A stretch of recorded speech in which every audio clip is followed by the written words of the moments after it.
alaikum warahmatullah. I am Muhammad Isharifin Hussain, and today I have come up with another lecture of embedded systems. In the previous lectures, we have discussed about motors, and in the exact previous lecture, we have seen the working principle of servo motor, as well as we have seen the simulation of this motor using Arduino, of course, in the simulator. So, in this lecture, I will be talking about a very important topic, which is the analog to digital conversion, or vice versa. That means digital to analog conversion.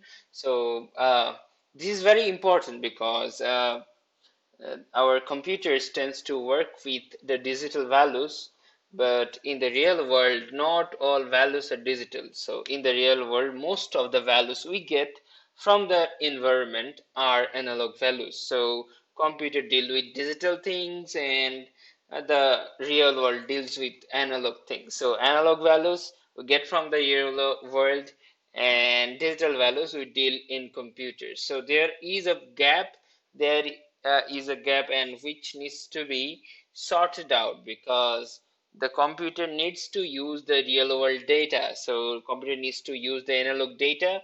So how can it use the analog data being a digital device? So computer itself a digital device, so how can it use the analog data that is available out there in the environment, in the natural world?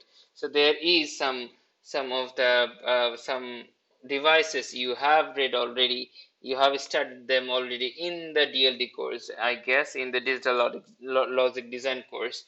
They are called ADC and DAC, analog to digital converter, as well as digital to analog converter.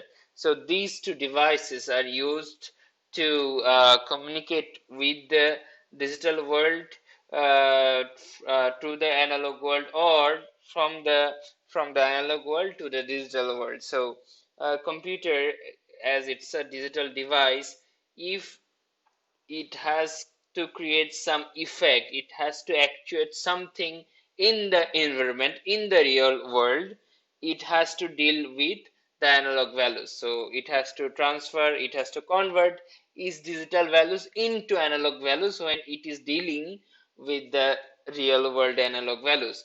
And again, when the computer needs information from the real world, so it needs to deal with the analog values of the real world, then it has to convert the analog values to digital values. So computer then needs a ADC, that means analog to digital converter, and when computer needs to convert its digital value to an analog value, then it needs the DAC, which is digital to analog converter.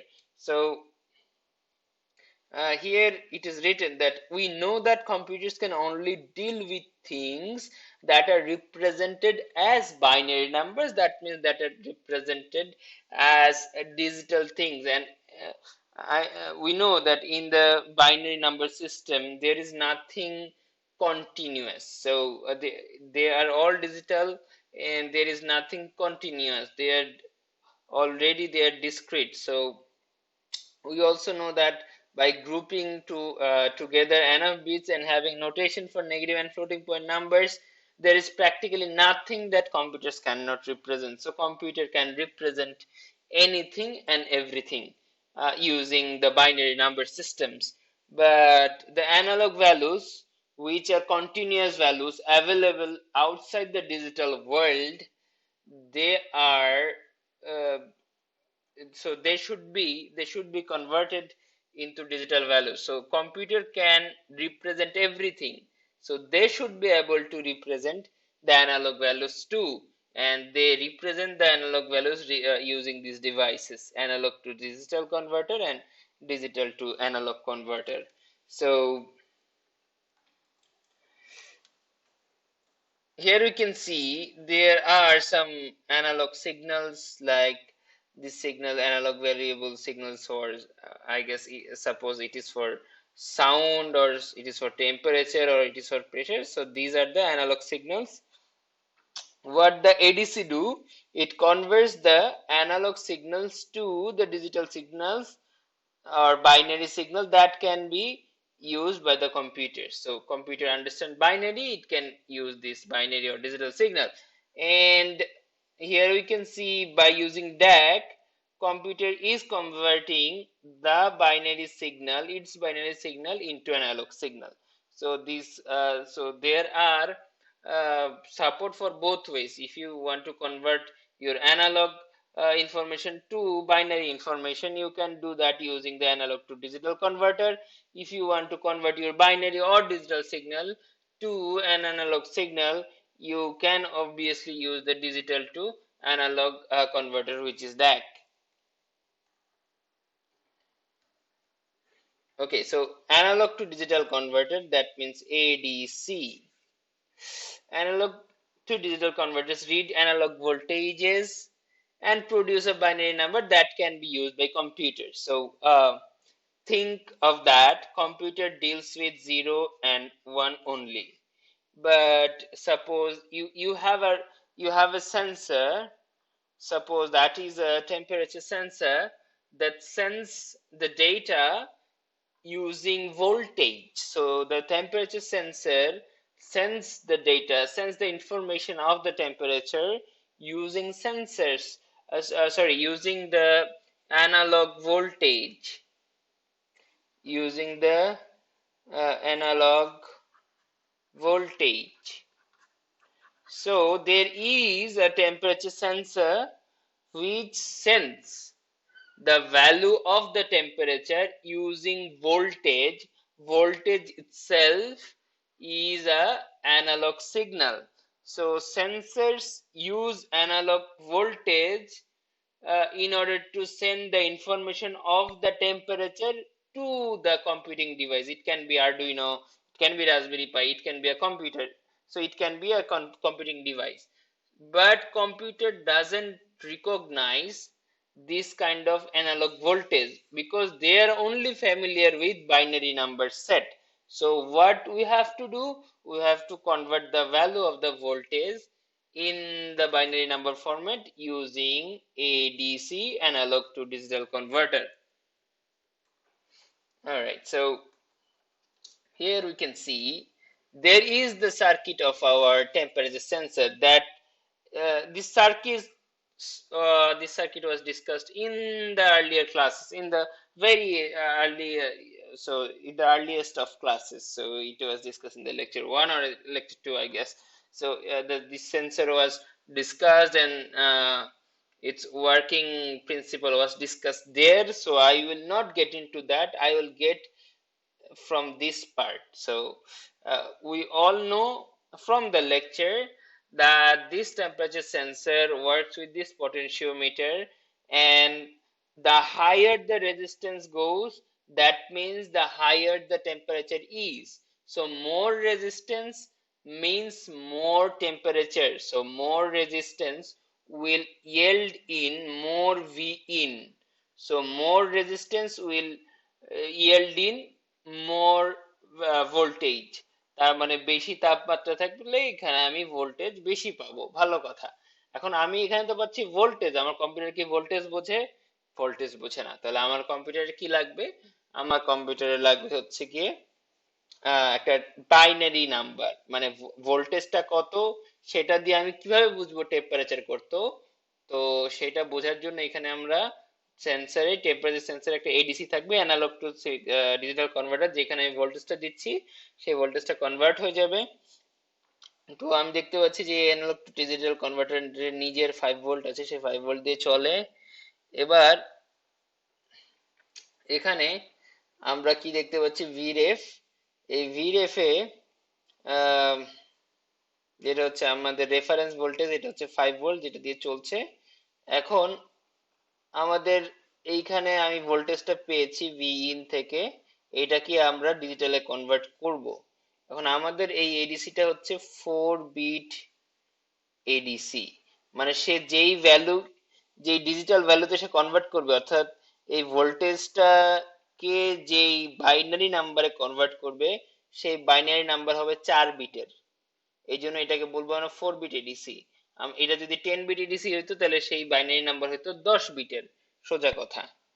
So এটা যদি 4 বিটের ADC হয় তাহলে আমাদের যে জিনিসটা consider করতে হবে সেটা হচ্ছে একটা 4 বিট দিয়ে আমি হাইয়েস্ট কতটা কম্বিনেশন রিপ্রেজেন্ট করতে পারি, কতটা ভ্যালু রিপ্রেজেন্ট করতে পারি। 2 to the power n is equal to 16, যেহেতু 4 বিট তো 2 to the power n is equal to 16, তার মানে 4 বিট দিয়ে আসলে আমি ভ্যালুই রিপ্রেজেন্ট করতে পারি 16টা, অর্থাৎ 0 টু 15।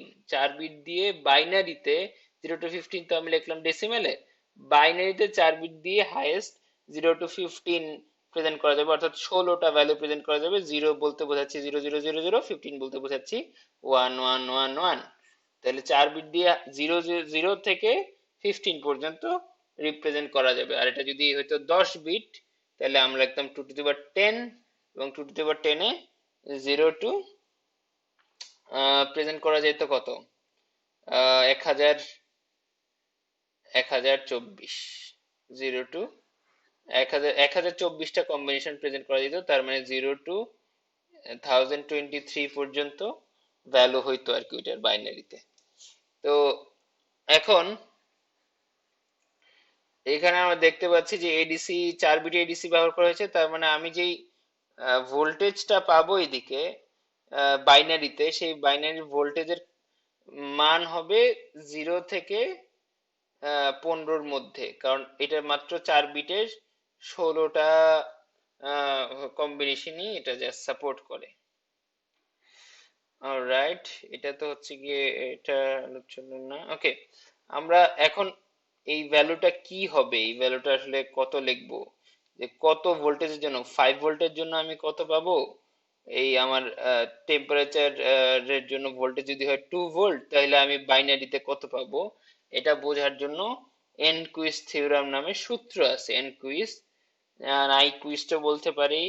সো Enquist theorem যেটা করে, Enquist theorem states that in order to be able to reproduce an analog signal, একটা অ্যানালগ সিগন্যালকে রিপ্রোডিউস করার জন্য the sampling rate needs to be at least 2 times faster than the signal highest frequency component। আমাদের যে sampling রেটটা আছে, যেটা নিয়ে আমরা কাজ করছি, সেটা আমাদের যে হাইয়েস্ট ফ্রিকোয়েন্সি রেট আছে সেটার সাথে মানে at least ডাবল হইতে হবে। যদিও this definition is out of the context of our course, এটা হচ্ছে মেইনলি সিগন্যাল প্রসেসিং এর জন্য, বাট আমরা যে জাস্ট একটু যেটা ধারণা দিলাম, আমরা যেটা ইউজ করবো সেটা হচ্ছে এই থিওরিটা, we will use this theory, এবং we we will be understanding this theory, যে এই থিওরিটা আসলে এনকুইস্ট এই যে এই থিওরি দিয়েছে সেটার উপর বেস করে আমরা দুইটা ফর্মুলা পেয়েছি। we will discuss about these formulas. So এই ফর্মুলাটা কি পাচ্ছি, এই ফর্মুলা, এই প্রথম দুইটা ফর্মুলা দিয়েছেন, একটা হচ্ছে আউটপুটের জন্য, আউটপুট কি হবে, what will be the output। so আমরা এখানে আউটপুট বলতে কি বোঝাচ্ছি, এই যে আমার ভোল্টেজ ইন ভি ইন আছে, আমার এই আউট কত হবে, এই আউটটা কত হবে, অর্থাৎ আমার বাইনারি ভ্যালু কত হবে, ভি ইন দেওয়া থাকলে ভি ইন 2 ভোল্ট বা 3 ভোল্ট 4 ভোল্ট 5 ভোল্ট যাই হোক, আমাদের আউটটা কত হবে, বাইনারি আউটপুটটা কত হবে, সেটা বোঝার জন্য আমাদের হচ্ছে এখানে 2 টু দি পাওয়ার 4 দেওয়া আছে, সূত্রটা অ্যাকচুয়ালি হবে 2 to the power n by vref into V in. এখানে 4 কেন দেওয়া আছে, এখানে 4 দেওয়া আছে কারণ আমাদের এই জায়গায় এডিসি তে দেখানো হয়েছে 4 বিট, তাহলে এডিসি যত বিট হবে এখানে n এর সংখ্যা হবে তত বিট, সিম্পল। আচ্ছা, এই জায়গায় আমরা দেখতে পাচ্ছি যে আমাদের এই যে টেম্পারেচার সেন্সর, সেইটার সাথে ডিজিটাল বাইনারি আউটপুট, এডিসি থেকে যে আউটপুটটা পাবো, যে আউটপুটটা আমাদের বাইনারি আউটপুট, যেটা হচ্ছে টেম্পারেচার ভ্যালু শো করবে, সেটার সম্পর্কটা, যেমন ভোল্টেজ যদি 0 থাকে বাইনারি আউটপুট পাবো 0, আর ভোল্টেজ যদি 5 থাকে তার মানে কি, ভোল্টেজ সবচেয়ে বেশি মানে কি আমার টেম্পারেচারটা হাইয়েস্ট, ওই টেম্পারেচার সেন্সরের হাইয়েস্ট টেম্পারেচার। তো 5 ভোল্ট থাকলে, ভোল্টেজ 5 ভোল্ট থাকলে আমি দেখতে পাচ্ছি হাইয়েস্ট ভ্যালু দিচ্ছে, কে হাইয়েস্ট ভ্যালু দিচ্ছে, আমাদের এডিসি। তাহলে 3 থাকলে কত, যেমন ভোল্টেজ 3, থ্রি থাকলে সামথিং ক্লোজ টু দিস, মাঝামাঝি একটা ভ্যালু পাচ্ছি আমরা, তাই না? থ্রি থাকলে আমরা মাঝামাঝি ভ্যালু পাচ্ছি, যেটা হচ্ছে গিয়ে 8, এটা হচ্ছে গিয়ে 8, এটা হচ্ছে 15। তো থ্রি থাকলে আমরা একটা মাঝামাঝি ভ্যালু পাচ্ছি। তো এইভাবে আমাদের এটাকে বসানো হয়েছে আর কি। তারপরেও আমরা এনকুইস্টের আরেকটা সূত্র দেখব, যেটা হচ্ছে উল্টাটা। আমরা একটু আগে দেখলাম যে আমরা অ্যানালগ সিগন্যাল দিচ্ছি, এখানে আমরা অ্যানালগ সিগন্যাল দিচ্ছি, আমরা ডিজিটাল সিগন্যাল পাইছি টেম্পারেচার সেন্সরের ক্ষেত্রে। বাট আমাদের তো এমনও অনেক ক্ষেত্রেই প্রয়োজন হবে, যখন আমি আমার সাপোজ আমি একটা অ্যাকচুয়েটর নিয়ে কাজ করব, অনেক ক্ষেত্রেই প্রয়োজন হবে যে কি করব, সাপোজ সাপোজ আমি আমি ফ্যানের স্পিড কন্ট্রোল করব, মানে আমি আমার আহ, হচ্ছে যেই মাইক্রো কন্ট্রোলার আছে সেইখান থেকে আমি একটা ইনপুট দিব, নিশ্চয়ই মাইক্রো কন্ট্রোলার একটা ডিজিটাল ইনপুট দিবে, যত ইনপুট দিব ঠিক তত পরিমাণ ভোল্টেজে ফ্যানটা ঘুরবে। ভোল্টেজ বেশি দিলে 5 ভোল্ট যাবে ফুল। সাপোজ এখানে আমি দেখতে পাচ্ছি যে একটা দেখাচ্ছে কি 5 ভোল্টের একটা ড্যাক, যে এটা হচ্ছে আবার 4 বিট ড্যাক। তো সেটা কি করে 4 বিটের ইনপুট নেয়, 4 বিট ডেক মানে সে 4 বিটের ইনপুট নিবে, এরপর সেই ইনপুটটাকে অ্যানালগে কনভার্ট করবে। একটু আগে অ্যানালগ ইনপুট নিত, ডিজিটাল আউটপুটে কনভার্ট করতো, এখন ডিজিটাল ইনপুট নিচ্ছে, অ্যানালগ আউটপুটে কনভার্ট করছে। আমি মানে জাস্ট সিনারিটা বর্ণনা করলাম কিভাবে। সাপোজ আমরা একটা ফ্যান দ্রুত বা আস্তে ঘুরাইতে চাই, আমি কি করব, অ্যানালগ ইনপুট নিব যে কত, মানে আরডুইনো থেকে যে কমান্ডটা নিব যে কতটুকু জোরে ঘোরাতে চাই, সেই অ্যানালগ ইনপুটকে আমি ডিজিটালে কনভার্ট করব। এবং এটা যেহেতু 4 বিটে ডিসি, আমি 4 বিটের একটা ইনপুট নিব এবং সে ডিজিটালে কনভার্ট হয়ে যাবে। এই ডিএসি, এই ডিএসি দ্বারা ডিএসি কি করবে, ডিজিটাল টু অ্যানালগ কনভার্ট করবে। তখন সে কি হবে, এই ডিজিটালকে অ্যানালগে কনভার্ট করে ফেলবে এবং সেই অ্যানালগই 0 to 5 ভোল্টকে রিপ্রেজেন্ট করবে। সো এখানে একটা সমস্যা হয়, নোট দ্যাট মানে this V out can only take 16 possible values. Hence, this output is no longer analog in strict sense. The error included by the rounding off that take place during the digital to analog conversion is known as quantization error, which is very important to understand. যে what is the quantization error? আমাদের এই যে এইখানে আমি যেহেতু analog signal এবং digital signal বা binary signal কিন্তু ডিসক্রিট, তাই না? এখানে এটা বিচ্ছিন্ন, যে কোনো 0-এর পর 1ই হবে, 1-এর পর 2ই হবে, 2-এর পর 3ই হবে, বিচ্ছিন্ন discrete value, digital value. But analog values are not discrete. এখানে আমরা দেখতে পাচ্ছি যে আমাদের 4 বিট ডিএসির জন্য উই আর হ্যাভিং অনলি 4 বিটে কত, 16টা, 0 to 15, অর্থাৎ 16টা কম্বিনেশনের ভ্যালু আমি পাবো, হয় 0 পাবো, নয় 1 পাবো, নয় 2 পাবো, নয় 3 পাবো। কিন্তু একটা অ্যানালগ সিগন্যাল যেটা 0 to 5 ভোল্ট একটা সিগন্যাল হইতে পারে, সেটাকে কি আমরা মাত্র 16টা কম্বিনেশনে আবদ্ধ রাখতে পারি?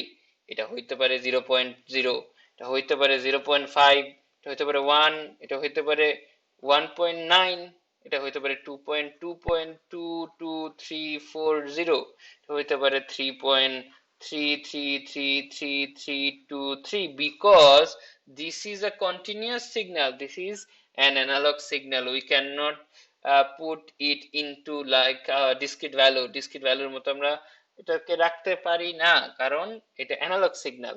এখানে এভাবে বিচ্ছিন্ন যে 0-0 পরে 1, 1-এর পর 2, এভাবে আমরা বলতে পারি না, এটা অ্যানালগ সিগন্যাল। তার মানে এই 16টা, মাত্র এই 16টা কম্বিনেশন দিয়ে সম্পূর্ণ অ্যানালগ যে সিগন্যালটা, আমি তো সিগন্যাল জেনারেট করতেছি, এখানে আমি 0 থেকে 5 ভোল্টের মধ্যে একটা ভ্যালু দিচ্ছি, কিন্তু সেটা কিন্তু আসল অ্যানালগের মতো হবে না, মানে এতগুলা কম্বিনেশন সে দিবে না। তার মানে আসল অ্যানালগ থেকে কিন্তু কিছু ইনফরমেশন মিস গেল, আসল অ্যানালগের মতো বিহেভ করলো না, এই কারণ সে কন্টিনিউয়াস এরকম ভ্যালু দিতে পারছে না। এই যে আসল যে ভ্যালুটা ফিরে না পাওয়া, সেইটাকেই আমরা বলবো, এই ইরোরটাকেই বলবো হচ্ছে quantisation error. Okay, in Values in output of DAC are updated in a fixed rate similar to the sampling rate used in ADC. So এই sampling rate হচ্ছে কত মানে তাড়াতাড়ি সে একটা ডিএসি হচ্ছে গিয়ে কত তাড়াতাড়ি একটা কাজ করে আবার একটা ভ্যালু কনভার্ট করে আবার আরেকটা ভ্যালুকে কনভার্ট করতে পারে, but we will not discuss about this right now. তো আমরা যেটা করব আরেকটা ছোট্ট একটা ম্যাথ এর মতো দেখার চেষ্টা করব। Let's see this quick test. Okay, নামটা বেশ ঝকঝকে তকতকে লাগছে যে this is a quick test. What is a quick test? Okay, let's try to bring this quick test in my OneNote so that I can discuss the quick test. Print out. Okay, let's see if we got the quick test yet or not. Where is the quick test? Yes, there is the quick test. So এখানে একটা question দেওয়া হয়েছে যে there is a 10 bit analog to digital converter, মানে একটা ADC আছে 10 বিটের ADC that has a reference voltage, অর্থাৎ এটা চলে হচ্ছে একটু আগে দেখছিলাম আমাদের এডিসি রেফারেন্স ভোল্টেজ হচ্ছে 5 ভোল্ট, এখানে বলেছে আমাদের that has a reference voltage of 10 volt. So ADC vref হচ্ছে 10 ভোল্ট। ভালো কথা। What would be the binary representation of an input voltage of 3.356? অর্থাৎ আমাকে Vin দিয়ে দিয়েছে, অর্থাৎ আমাকে অ্যানালগ ভোল্টেজ দিয়ে দিয়েছে ডিজিটাল ভোল্টেজে বা ডিজিটাল ভ্যালুতে, অর্থাৎ বাইনারি রিপ্রেজেন্টেশনে কনভার্ট করতে বলছে। খুব ভালো কথা। তাহলে আমরা এনকুইস্টের যে থিওরিতে যাব সেটা হচ্ছে এনকুইস্টের ফার্স্ট থিওরাম, যে out equals to কি 2 to the power n, 2 to the power n এর জায়গায় এখানে কত পাচ্ছি, এখানে বলেছে এডিসি এর ভ্যালু হবে 10 বিট, 10 বিট এডিসি, তাই না? এই যে 10 বিট এডিসি, তাহলে n এর জায়গায় হবে 10। ভালো কথা। এরপর ভি রেফারেন্স, এখানে আমাদের রেফারেন্স ভ্যালু কত? খুব ভালো কথা। আমাদের যেটা বুঝতে হবে এখানে আমাদের রেফারেন্স ভ্যালু কত, রেফারেন্স ভ্যালু হচ্ছে 10 ভোল্ট, বলছে না has a reference voltage of 10 volt, reference voltage of 10 volt into V in, সূত্রে বলছে ভি ইন, যেটা ইনপুট যাচ্ছে সেটা আমার এখানে ইনপুট ভোল্টেজ কত।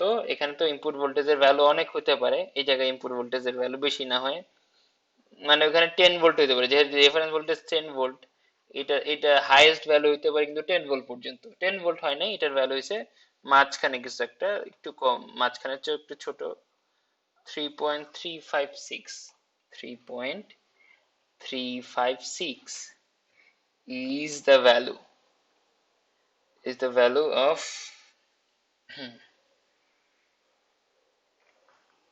is the value of what? 3.356 is the value of this V in, is the value of this V in. Alright, so এইখানে একটা সমস্যা আছে, আচ্ছা এটা পরে বলছি। তো আমরা কিন্তু ম্যাথটা বুঝে গেলাম যে আমাকে 10 ভোল্ট এডিসি দেওয়া আছে, 10 ভোল্টের রেফারেন্স ভোল্টেজ দেওয়া আছে, আমাকে ভি ইন অর্থাৎ অ্যানালগ ভোল্টেজ যেটা যাচ্ছে এডিসি তে ঢুকতেছে ইনপুট, সেটা বলা আছে 3.356 ভোল্ট। তাহলে আউটপুট কত? আমরা কিন্তু will get a value here, let's see what value we'll get here. Okay, so আমাদের ক্যালকুলেটরটা কোথায়? এই যে ক্যালকুলেটর কি বলছে, 2 to the power 10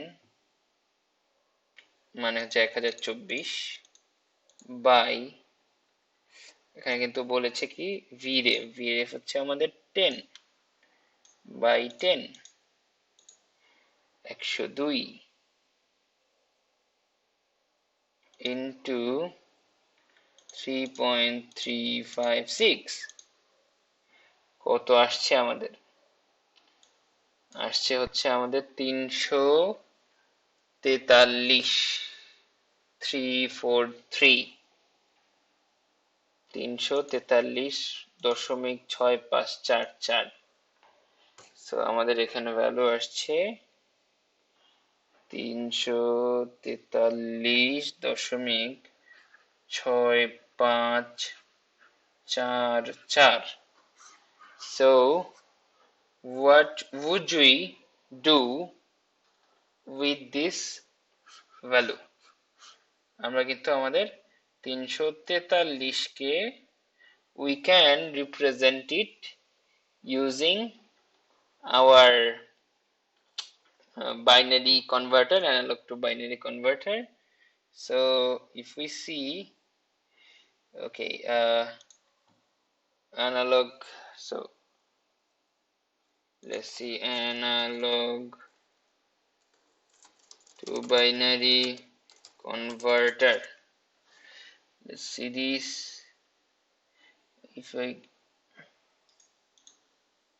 If you can find a converter here. Okay, okay, this is not okay. So decimal to binary conversion. Now I guess Google will understand what I'm trying to say. Okay, so here our decimal is 343. Convert binary is this. So 10101011. So this is our binary number. Let's copy it.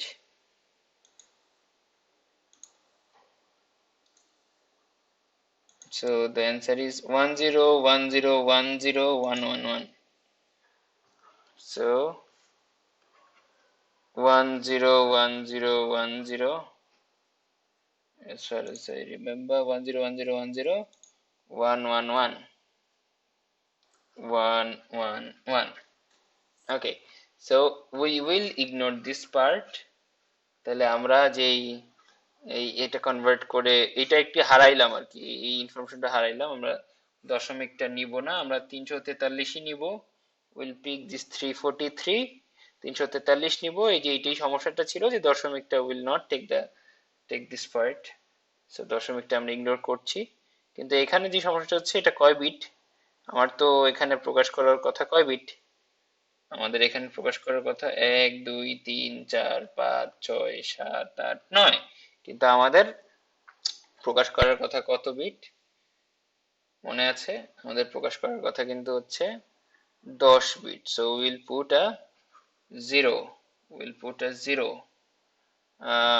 এখানে একটা 0 আমরা দিয়ে দিব, যাতে করে এটা কি হয়ে যায়, 10 বিট হয়ে যায়। সো এটা কিন্তু এভাবে আমরা আউটপুটটাই, ডিজিটাল আউটপুটে আমরা এটা কি করতে পারি, কনভার্ট করতে পারি। So we can convert this into the digital output using the Enquist theorem.